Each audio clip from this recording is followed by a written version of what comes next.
সকল শ্রেণী পেশার মানুষকে কিছু না কিছু ভাবে টাচ করা যায়, এরকম কিছু উদ্যোগ নেবার একটা প্রচেষ্টা আছে। নতুন সরকার আসার পরে ফেব্রুয়ারি মাসে, আমার মনে হয় মার্চ মাসে তারা দায়িত্ব নিয়েছে। তো মার্চ থেকে জুন এই 4 মাসের ভিতরে একটা সরকার যে তার মতো করে একটা বাজেট দিতে পেরেছে, এখানে আপনি তার মুনশিয়ানা বলতে পারেন। অবশ্যই এটা ঠিক যে তার কাঠামোগত জায়গাতে খুব বড় কোনো পরিবর্তন হয়তো নেই, কিন্তু যে জায়গাগুলো একটি নতুন সরকারের কাছে জনগণের প্রত্যাশা থাকে সেই সমস্ত জায়গাগুলোতে সরকার কিছু কিছু উদ্যোগ নেবার চেষ্টা করেছেন। যেমন ক্ষুদ্র উদ্যোক্তা, ব্যবসায়ী, ইন্ডিভিজুয়াল যারা ইনকাম আর্নার্স, তারা আইসিটি খাতে যারা কাজ করছেন, তারা সোশ্যাল সেফটি নেট প্রোগ্রামের আন্ডারে নতুন কিছু উদ্যোগ নেওয়া, তারা এই ধরনের কিছু উদ্যোগগুলো নিয়ে সরকার তার যে একটা বৈশিষ্ট্যগত জায়গা আছে সেটা সে দেখাতে চেয়েছে। প্রশ্ন হলো যে নর্মাল যে কাঠামোটা, সেই কাঠামোর ভিতরে আমরা খুব একটা মুনশিয়ানা দেখিনি। শিয়া বাটার ও ভিটামিন সমৃদ্ধ লিলি বিউটি সোপ, তারুণ্যময় উজ্জ্বল ত্বকের জন্য। যেমন ওই ঘাটতি রয়েছে রাজস্ব আদায়ের ক্ষেত্রে, যে উচ্চাভিলাষী লক্ষ্যমাত্রা, এডিপি বাস্তবায়নের যে হার, দুর্বল হার, তারপরেও আবার একটা উচ্চ এডিপি ধরা, আবার ব্যাংক ব্যবস্থা থেকে ঋণ নেওয়া, যদিও বলছে কম নেবে, কিন্তু আলটিমেটলি দেখা যাবে ব্যাংক ব্যবস্থা থেকে তাকে বেশি ঋণ নিতে হবে, বিদেশি ঋণ প্রাপ্তির সম্ভাবনা তুলনামূলকভাবে কম। এই প্রবণতাগুলো তার রয়েছে।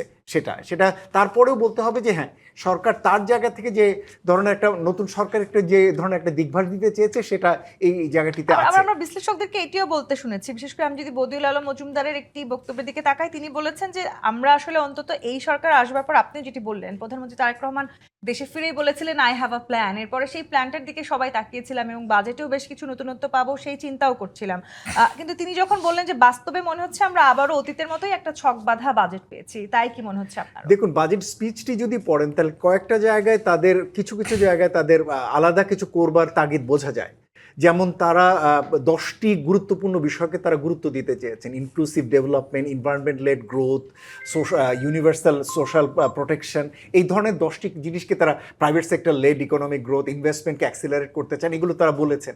আবার একই সাথে তারা বলেছেন 3R দিয়ে তারা বলেছেন যে রিকভারি, রিজেনারেশন, এরকম করে পুনরুদ্ধার করবেন, আবার একই সাথে প্রবৃদ্ধির দিকে তারা যাবেন, এরকম বলেছেন।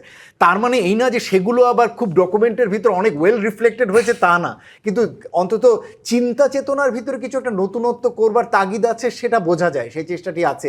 এবং তারা বলছেন যে আমরা টার্গেট করছি 1 বছরে আমরা পারবো না, প্রথম 3 বছর যাবে আমাদের রিকভারিতে, চতুর্থ বছরে গিয়ে এটা স্ট্যাবিলাইজেশনে, পঞ্চম বছরে গিয়ে আমরা হয়তো আস্তে আস্তে বাড়বো, এটি তারা বলতে চান। সুতরাং আমি যদি কাঠামোগত জায়গাতে যদি খুব বেশি না বলি, অন্তত নতুন সরকারের রাজনৈতিক বিষয়গুলোর দিকে যদি বলি, সেগুলোর অন্তত রিফ্লেকশন বোঝা যায় যে একটা নতুন সরকার একটা নতুন বাজেট দেবার চেষ্টা, সেটা অন্তত বিভিন্ন জায়গায় আছে। এটি জনবান্ধব বা বান্ধব কিনা সেটা, সেই জায়গাটি ওইভাবে বলার চেয়ে অন্তত সকল শ্রেণী পেশার মানুষকে কিছু না কিছু ভাবে টাচ করা যায়, এরকম কিছু উদ্যোগ নেবার একটা প্রচেষ্টা আছে।